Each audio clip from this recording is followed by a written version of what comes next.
Assalamualaikum. Waalaikumsalam. Ibu silakan. Ya, sebelumnya mohon maaf ya Ibu mengganggu waktunya. Begini, saya ada keperluan terkait dengan KJGB, yaitu dengan keputusan dengan adanya nilai kebijakan yang selama ini pernah Ibu lakukan di lembaga ini. Gak apa-apa kan ya Bu? Ya, bagaimana Ibu Kepala Sekolah dalam mengidentifikasi kasus-kasus yang merupakan dilema etika di lembaga ini? Kalau untuk mengidentifikasi biasanya saya saat supervisi, baik itu supervisi yang secara terjadwal ataupun supervisi yang saya lakukan secara hanya lewat di kelas, kemudian saya lihat face seperti itu, kemudian saya menemukan ada persoalan-persoalan dari guru seperti itu ya.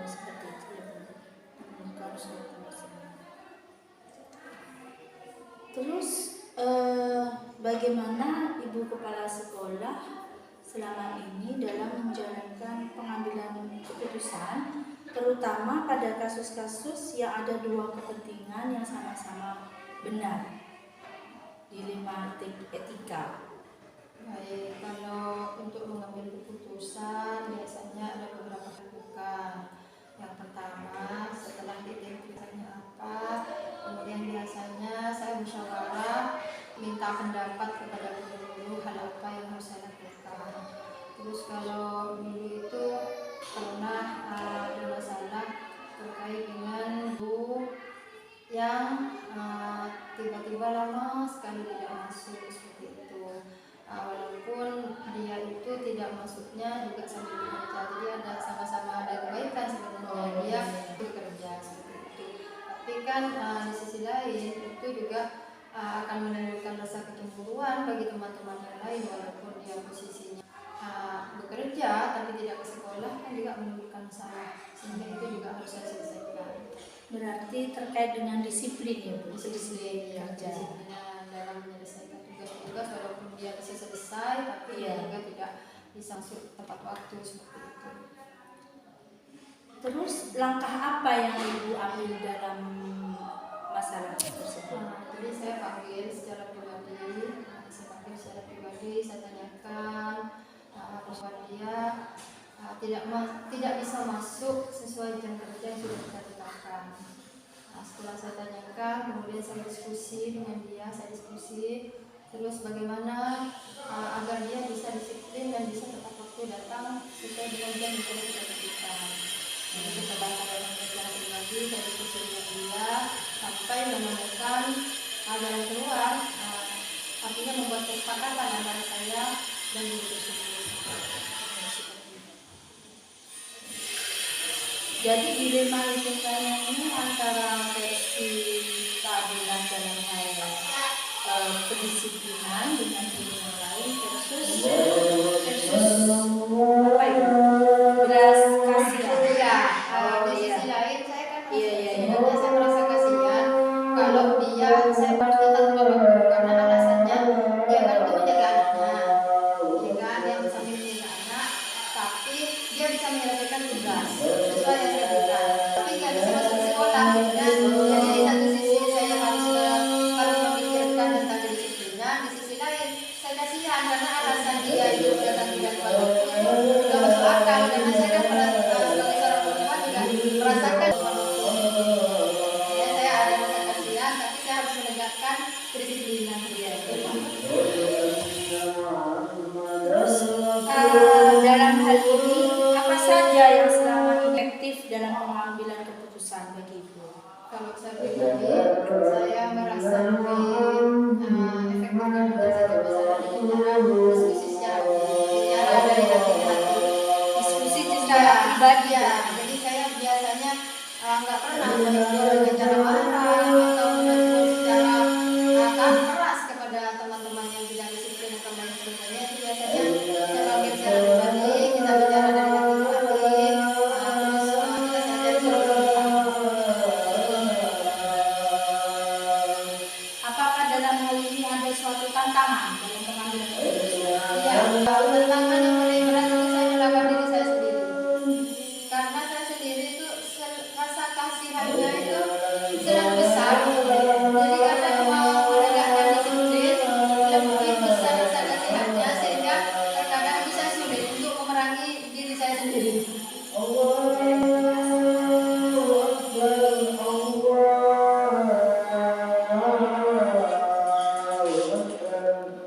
Apakah dalam penyelesaian masalah ini dilakukan secara terjadwal? Kalau secara terjadwal itu biasanya kalau masalah-masalah terkait kedisiplinan secara umum, guru-guru secara umum. Tapi kalau masalah yang sifatnya urgen seperti tadi itu seperti guru tersebut tidak terjadwal karena melihat situasi dan kondisi yang terjadi. Kalau misalnya lagi ada kasus, lagi ada seseorang yang bisa diselesaikan, itu tidak sesuai jadwal. Kalau yang terjadwal memang kan supervisi itu 3 bulan sekali yang memang khusus. Tapi kalau kayak dilema etika seperti ini kan kasus-kasus khusus tidak Iya. Terus dalam pengambilan keputusan ini apakah ada seseorang atau faktor-faktor yang bisa pengambilan keputusan? Iya, itu biasanya saya berdiskusi dengan salah satu teman yang saya anggap bijaksana dan juga punya pemikiran yang sama dengan saya. Biasanya saya sebelum bertemu dengan orang yang saya anggap bermasalah itu, saya biasanya diskusi dengan salah satu teman guru dulu. Kalau misalnya dari salah satu teman guru itu nggak ada solusi atau nggak ada yang bisa saya ambil untuk saya buat pertimbangan, biasanya saya melibatkan banyak guru. Jadi tergantung dari Persoalan yang permasalahan. Ya Bu.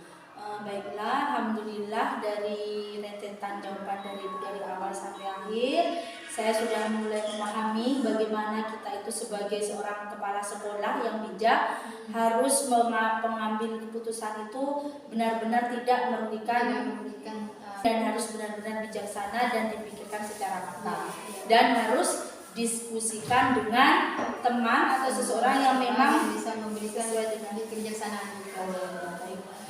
Jadi dari masalah yang dan pengambilan keputusan yang sudah Ibu lakukan selama ini, adakah nilai-nilai seperti itu Bu? Maksud saya itu nilai-nilai atau pelajaran yang bisa Ibu petik dari setiap masalah Iya. Ya, pastinya setiap persoalan yang saya selesaikan itu akan ada sesuatu yang membuat saya memiliki nilai, baik itu negatif maupun positif. Dalam artian seperti ini Bu, misalnya dari kasus yang tadi ya saya selesaikan dengan guru, itu pasti saya itu memiliki sifat yang bijaksana setelah ada kejadian. Jadi kalau positifnya ke saya bisa bijaksana, ya negatifnya itu kadang saya terlalu kasihan sehingga tidak bisa ditegakkan. Rasa kasihannya terlalu besar. Terlalu berlebihan, kan itu sebenarnya tidak baik juga. Ketika kita harus mendisiplinkan seseorang, tapi rasa kasihannya terlalu banyak, itu juga negatif bagiannya dan tidak baik. Terima kasih banyak atas waktunya kepala sekolah yang sudah menjelaskan secara detail pada saya tentang pengambilan keputusan ini, dan ini merupakan suatu ilmu baru bagi saya, dan semoga nanti saya ke depannya pun bisa menjadi seperti Ibu, menjadi seorang kepala sekolah yang bijaksana maupun guru yang bijaksana dalam mengambil keputusan suatu masalah yang dihadapi.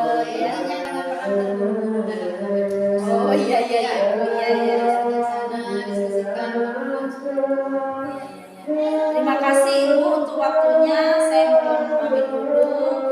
Mari Ibu. Semoga lancar. Ya, amin. Assalamualaikum.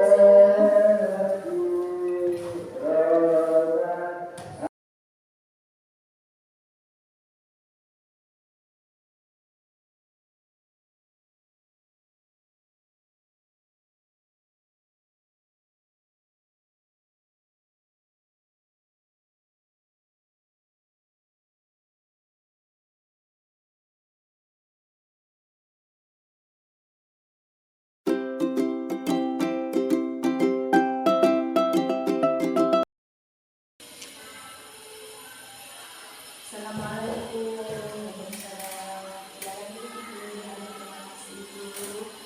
Sebelumnya mohon maaf Ibu kalau saya mengganggu waktunya Ibu kepala sekolah pada hari ini. Saya ingin mewawancara Ibu sebagai kepala sekolah di lembaga ini tentang bagaimana cara Ibu kepala sekolah menangani kasus-kasus atau semacam masalah yang ada di lembaga. Begini Ibu, selama ini bagaimana cara Ibu sebagai kepala sekolah dalam mengidentifikasi kasus-kasus yang merupakan dilema etika Ibu? Setidaknya kan pernahlah lembaga ini mengalami kasus dilema etika Ibu? Yang pertama, biasanya kita bisa mencari akar permasalahannya terlebih dahulu. Akar masalahnya itu baru bisa mengumpulkan data ataupun bisa musyawarah nanti untuk mencari keputusan yang tepat untuk bisa memecahkan masalah tersebut dulu. Oh gitu Ya. sebagai solusi dalam masalah. Nah, selama ini bagaimana Ibu sebagai kepala menjalankan pengambilan keputusan terhadap masalah tersebut? Dari pertanyaan ini saya ingat beberapa waktu yang lalu ada kasus di sekolah kami. Ya, ada seorang guru-guru senior guru senior itu akhir-akhir ini memang sering datang ke ibu. Sehingga banyak laporan dari wali-wali masyarakat sekitar ini tentang ini, mengadu guru bahwa guru ini sangat terlambat sehingga murid-muridnya itu bocor ibu. Gimana ya, sampai akhirnya lalu para lagi untuk kami untuk memberhentikan guru tersebut. Nah, di sini merupakan masalah dilema kita dari kami. Ya, di satu sisi lebih memberhentikan guru itu sudah banyak jasa dan kami Karena pengabdian kita sudah lama. Di sisi lain memang disiplin itu kan memang penting. Sebagai karakter seorang guru itu budaya positif ya Ibu ya. Iya, seperti itu. Ya itulah karena masalah itu kemudian kami mencari solusi yang tepat bagaimana cara untuk mengatasinya. Ya dengan cara pendekatan kepada guru tersebut dan juga mencari informasi ataupun data-data penyebab beliau itu bisa datang terlambat seperti itu. Dan kemudian nanti musyawarahkan nanti dengan teman-teman bagaimana solusinya seperti itu. Oh, jadi kasus dilema etika yang terjadi pada lembaga ini antara rasa di dalam paradigma itu termasuk dalam kebenaran versus belas kasihan. Iya, seperti itu. Keadilan maksud saya. Dan keadilan di sini dalam artian bahwa ketika beliaunya itu tidak bisa disiplin, otomatis budaya positif yang sudah diterapkan di lembaga terlihat tidak baik lagi kan di wali murid. Ya, sangat mengganggu sekali. Kualitas lembaga itu menjadi betul seperti itu. Iya betul, memang karena disiplin itu hal yang penting. Semua karakter juga di lembaga tersebut ya karena sedangkan versusnya yang satunya itu belas kasihan karena jika beliau itu dikeluarkan karena beliau sudah mengabdi yang sangat lama dan senior ya. Jadi mohon dijelaskan lebih rinci Ibu tentang langkah-langkah atau prosedur yang sudah Ibu lakukan kepala sekolah selama ini dalam mengatasi dilema etika ini Ibu. Ya, langkah-langkahnya seperti yang tadi sudah saya jelaskan. Yang pertama, identifikasi masalah, mencari masalah itu, kemudian mengumpulkan data-data. Nah, untuk data ini kami bisa mengumpulkan data itu dari keluarga dekat, bisa keluarga dekat ataupun lingkungan sekitar. Dulu ya untuk mencari data itu itu kan harus sumbernya harus tentunya dari keluarga dekat. Saya pergi ke rumahnya Ibu, ke rumahnya langsung. Oh, langsung berkunjung Ya, ya Bu? berkunjung ke rumahnya. Apa kira-kira penyebab guru ini kok sering pulang ke sekolah? Padahal dulunya itu tidak begitu Ibu. Ya, dan salah satu penyebab utama beliau itu terlambat. Ini kata keluarganya di rumahnya Ibu ya, itu lama di kamar mandi katanya. Oh, iya. Kamar mandi itu lama katanya. Ya, jadi itu salah satu sebab beliau itu sering datang terlambat. Kemudian dari hasil data yang kami kumpulkan, akhirnya kami berembuk dengan teman-teman di lembaga bagaimana mencari keputusan yang tepat agar supaya keputusan yang kami ambil itu tidak merugikan salah satu pihak seperti itu. Dari langkah-langkah yang sudah Ibu jelaskan barusan, kira-kira hal apa yang selama Ibu anggap efektif dalam pengambilan keputusan seperti kasus yang sedang dihadapi seperti ini? Yang paling efektif kalau menurut saya itu musyawarah itu. Karena tanpa musyawarah itu keputusan itu tidak bisa keputusan yang diambil itu akan kalau ditanggung bersama itu kan biasanya lebih Kalau kita musyawarah, setidaknya kan ada suatu pendapat-pendapat dari teman yang lain. Seperti itu. Nah, setelah jenengan melakukan suatu masalah, jadi selama ibu sebagai kepala sekolah mengatasi masalah ini, tantangan apa yang pernah dihadapi dalam pengambilan keputusan ini?